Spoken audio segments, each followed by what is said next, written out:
चल घने अंधेरे से निकल, एक संभावित दिशा दिखाऊं, अमावस भी बुरी नहीं, तेरी इंद्रियों का दायरा बढ़ाऊं। चल घने अंधेरे से निकल, एक संभावित दिशा दिखाऊं, अमावस भी बुरी नहीं, तेरी इंद्रियों का दायरा बढ़ाऊं। मेरा लिखने का तरीका थोड़ा अलग है। मैं कविता अभी एक सुनाऊंगी। ये जो कविता मैं सुनाने जाऊंगी ये चांद के सफ़र के ऊपर है कि कैसे अमावस से शुरू होकर वापस पूर्णिमा पे आकर वापस वो चांद अमावस की रात आती है। उसमें मैं मेन जो लिखती हूँ मैं मोटिवेशनल लिखती हूँ, तो कोशिश करूँगी कि आज थोड़ा सा मोटिवेट और कर दूँ आप लोगों को। शीर्षक है दीर्घ लक्ष्यों का सफ़र। चल घने अंधेरे से निकल, चल घने अंधेरे से निकल, एक संभावित दिशा दिखाऊं। चल घने अंधेरे से निकल, एक संभावित दिशा दिखाऊं, अमावस भी बुरी नहीं, तेरी इंद्रियों का दायरा बढ़ाऊं। चल घने अंधेरे से निकल, एक संभावित दिशा दिखाऊं, अमावस भी बुरी नहीं, तेरी इंद्रियों का दायरा बढ़ाऊं।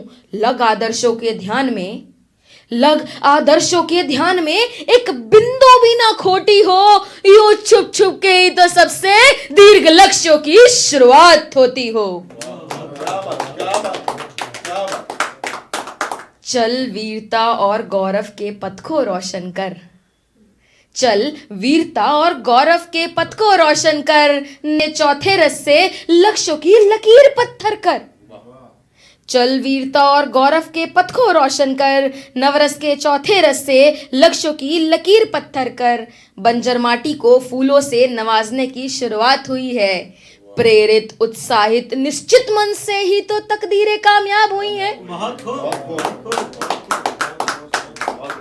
चल शांत सभ्य समर्पित मन से, चल शांत सभ्य समर्पित मन से, तुझे चांद का सफर कराऊं, प्रतिरोध और निराशा में भी आशाओं की दिशा दिखाऊं। चल शांत सभ्य समर्पित मन से, तुझे चांद का सफर कराऊं, प्रतिरोध और निराशा में भी आशाओं की दिशा दिखाऊं। करुणा सी गहराई हो तो आशंकाएं नियंत्रित रहती हैं, आवेगों पर हावी होकर जिम्मेदारियां जागृत रहती हैं। क्या बात।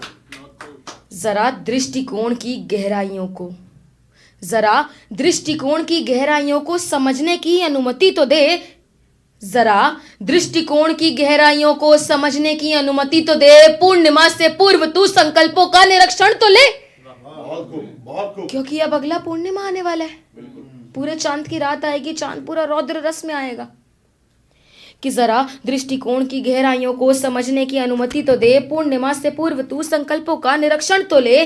अंतर्ज्ञान और आत्मनिरीक्षण से झलकती रोशनी दरिये को ठोकर मारने के काबिल है वो रोहिणी। चल रौद्र रस को शांत रस करने की विधि बताती हूँ। पूर्णिमा आ गई है, चांद पूरा रौद्र रस पे है। चल रौद्र रस को शांत रस करने की विधि बताती हूँ, भावनाओं से ज्वर पर काबू करने का अभ्यास कराती हूँ।